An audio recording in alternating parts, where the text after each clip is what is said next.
दोस्तों मूवी की स्टार्टिंग में हम एक लेडी को कार ड्राइव करते हुए देखते हैं। वो अपने बेटे मैट को हॉस्पिटल से घर ले जा रही थी। मैट को कैंसर है और उसका हॉस्पिटल में ट्रीटमेंट चल रहा है, पर वो हॉस्पिटल उसके घर से काफी दूर होने की वजह से मैट की तबीयत अक्सर रास्ते में खराब हो जाया करती है। वो रोज रोज इतने लंबे सफर को सह नहीं पा रहा था। अगली सुबह मॉम उसके डैड से मैट की बिगड़ती हुई हालत के बारे में बात करती है। वो दोनों डिसाइड करते हैं कि उन्हें हॉस्पिटल के पास ये घर ले लेना चाहिए ताकि मैट की परेशानी थोड़ी कम हो सके। इसके बाद मॉम मैट को उसकी कैंसर थेरेपी के लिए हॉस्पिटल लेकर जाती है। हमें पता चलता है कि उसका हॉस्पिटल कनेक्टिकट सिटी में है। मॉम मैट को हॉस्पिटल में छोड़ के कनेक्टिकट में घर ढूंढने लगती है। वो एक आदमी को एक बड़े से घर के बाहर फॉर रेंट का साइन लगाते हुए देखती है। वो आदमी काफी फ्रस्ट्रेटेड दिख रहा था। वो उसे ऑफर देता है कि अगर वो तुरंत ही उसका घर रेंट पर ले लेती है तो उसके फर्स्ट मंथ का रेंट फ्री होगा। मॉम को वो घर और उसका ऑफर दोनों ही काफी पसंद आता है और वो तुरंत ही उस घर को रेंट कर लेती है। प्लीज आप सब्सक्राइब बटन को क्लिक कर लें और उसके बगल के घंटे को भी दबा लें। हॉस्पिटल से वापस जाते समय रास्ते में मैट की तबीयत काफी बिगड़ने लगती है। उसके लिए ये लॉन्ग जर्नी करना काफी मुश्किल हो रहा था। मैट की बिगड़ती हालत देखकर मॉम कार को टर्न कर लेती है और उसे वापस से उस घर में ले आती है जो उसने रेंट पर लिया है। अगले सीन में हम मॉम और मैट को उस घर में देखते हैं। मैट टीवी देख रहा होता है।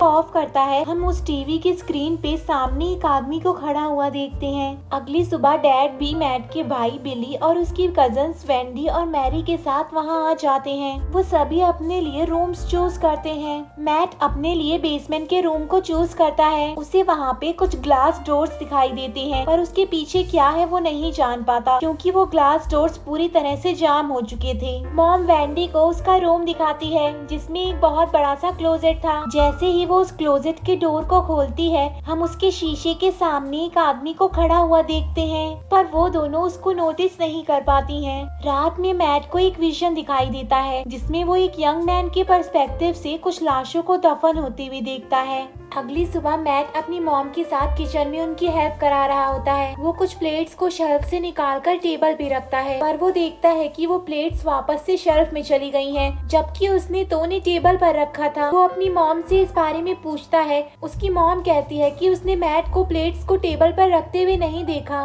मैट जब वापस से शेल्फ से प्लेट निकालने लगता है तो उसे टेबल पर से प्लेट नीचे गिरकर टूटने की आवाज सुनाई देती है। उसकी मॉम को लगता है कि शायद उसकी ट्रीटमेंट की वजह से उसे हेलुसिनेशंस दिखाई दे रहे हैं, पर वो इस बात को मना कर देता है। वो कहता है कि उसे थोड़ी थकावट महसूस हो रही है और शायद उसने टेबल के एकदम किनारे पर प्लेट होंगी जिसकी वजह से वो गिरकर टूट गई। मॉम मैट को लेकर हॉस्पिटल जाती है। जब वो वहाँ से मैट को लेकर लौटती है तो उसे याद आता है कि वो अपना पर्स तो कार में ही भूल गई। वो मैट को एक पिलर के पास छोड़कर अपना पर्स वापस जाती है। जैसे ही मैट उस पिलर पे अपना हाथ रखता है, वो पिलर डिकम्पोज होके टूट जाता है और मैट का हाथ उसके अंदर घुस जाता है। उस पिलर के अंदर से मैट के हाथ में कुछ सड़े हुए मैटर्स लग जाते हैं। वो जैसे ही घबराकर मॉम को आवाज देता है, वो पिलर वापस से ठीक हो जाता है।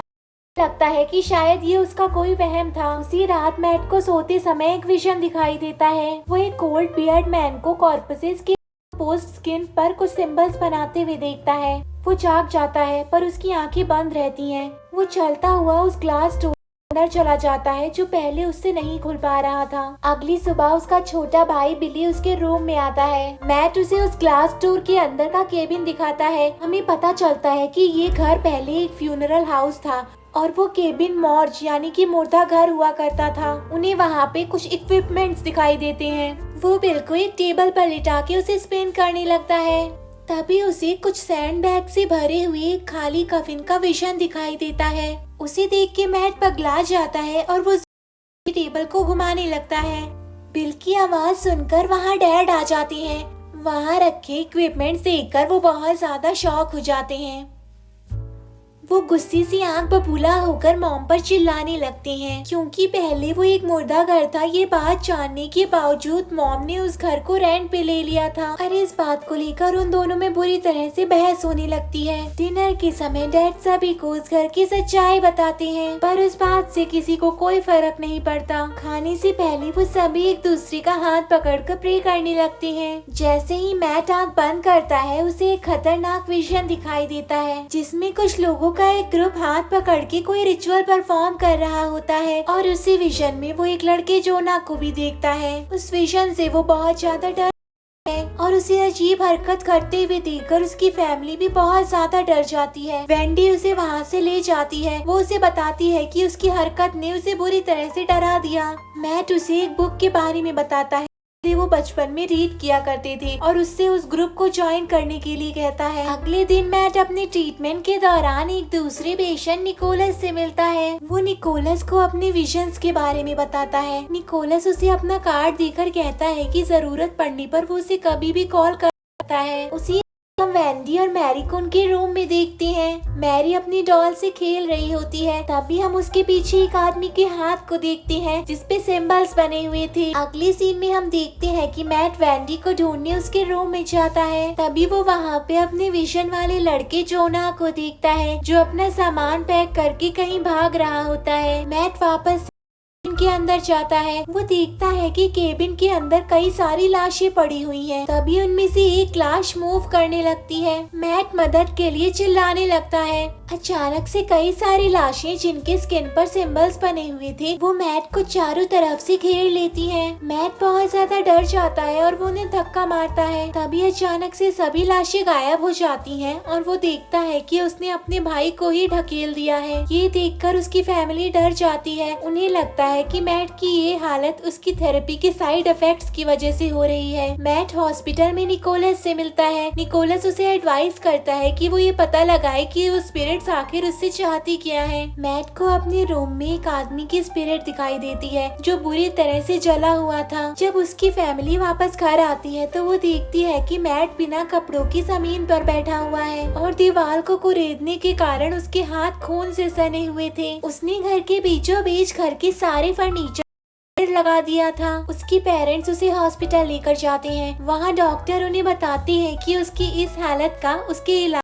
बीमारी से कोई लेना देना नहीं है। मैट की बिगड़ती हुई हालत से उसकी फैमिली बिखरने लगती है। अगले दिन मैट अपने भाई और कजन्स के साथ हाइड एंड सीक खेल रहा होता है। बिली एक तहखाने में छुप जाता है और मैट के लिए एटिक पर तहखाने में एक होस्ट को देखता है जिससे वो बहुत ज्यादा डर जाता है और चिल्लाने लगता है। वेंडी वहाँ आकर उसे वहाँ से बाहर निकालती है।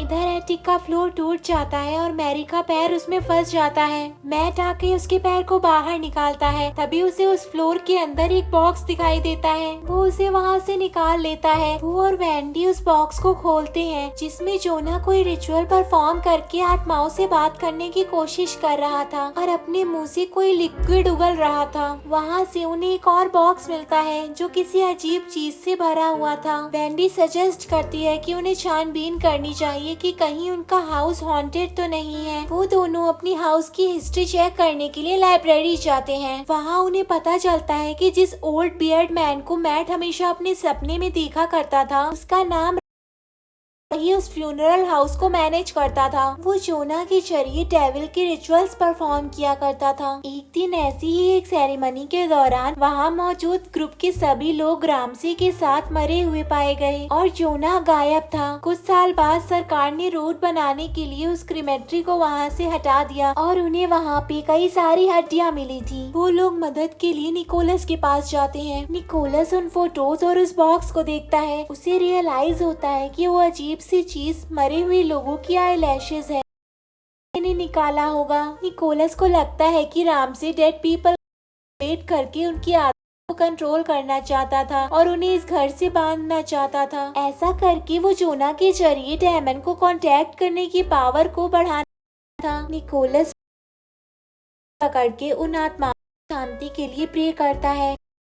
वापस से वो विजन देता है। सेरेमनी के जोना का हाथ और वो लोग स्पिरिट बात करने रहे हैं। तभी जोना अपने कोई लिक्विड बाहर निकालता अचानक से उस लिक्विड में जाती है। जब मॉम वापस से घर आती है तो वो अपने घर में एक अजनबी को पाकर हैरान हो जाती हैं। निकोलस बताता है कि वो बस उसके बेटे की मदद करना चाहता है। वो उसे अपना कार्ड देकर वहाँ से चला जाता है।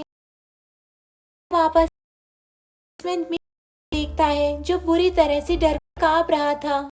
फर्नेस में जोना का जला हुआ शरीर है, पर इससे पहले देखने के लिए आगे बढ़ता उस फर्नेस का दरवाजा है। निकोलस घर के बाहर फर्नेस में घुसने की कोशिश करता है। उसे वहाँ पे एक ह्यूमन मिलता है। वो उस टुकड़े को और वहाँ पर पड़ी राख को लेकर वहाँ से चला जाता है। उसे लगता है कि उसने उन आत्माओं को घर से निकाल दिया और अब सब कुछ ठीक हो जाएगा। मैट को सोने से पहले खिड़की के बाहर जोना की स्पिरिट दिखाई देती है। जब वो सोकर उठता है तो देखता है कि किसी ने उसकी बॉडी पर वही रामसे की सिंबल्स बना दिए हैं जो उन सब लाशों पर बने हुए थे। वो डर जाता है और चिल्लाने लगता है। मॉम वहाँ आकर उसे हॉस्पिटल ले जाती है।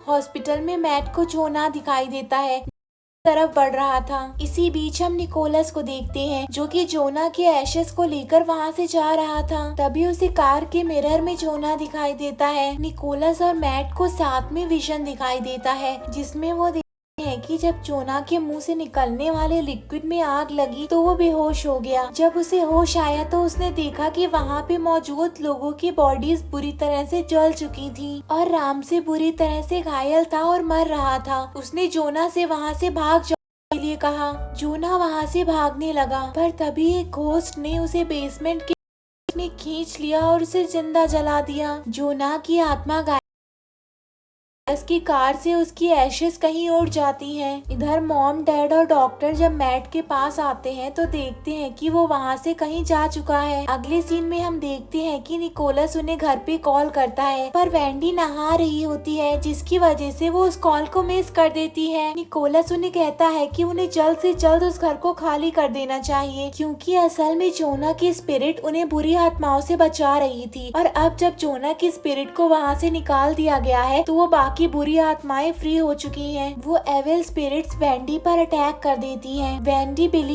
हैरी को लेने के लिए भागते हुए छत पर आती है। तभी वो देखती है कि मैट एक कुल्हाड़ी लेकर उनकी तरफ बढ़ रहा है। मैट कुल्हाड़ी से दरवाजे पर हमला करने लगता है। वो वेंडी और बच्चों को बाहर निकाल देता है और दीवारों पर कुल्हाड़ी से हमला करने लगता है। हमें पता चलता है कि उसकी बॉडी की आत्मा है और वो इन दीवारों से उन लाशों को निकाल रहा है जिन्हें रामसे ने इनके अंदर था ताकि वो सभी एविल स्पिरिट्स मुक्त हो सकें। मैट उन बॉडीज को आग लगा देता है जिससे उनका पूरा घर जलने लगता है। मॉम और डैड फायर फाइटर्स के साथ उन्हें बचाने के लिए वहाँ आ जाते हैं। वो लोग मैट को उस घर से बाहर निकालते हैं। तभी वो सभी स्पिरिट्स उनके सामने आती हैं और अचानक से गायब हो जाती हैं क्योंकि अब वो मुक्त हो चुकी थी।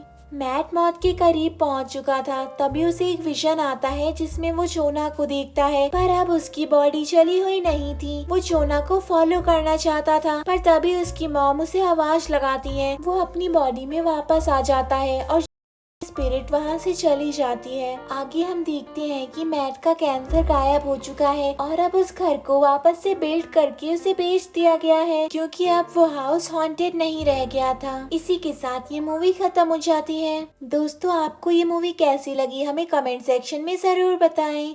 Thank you, bye bye.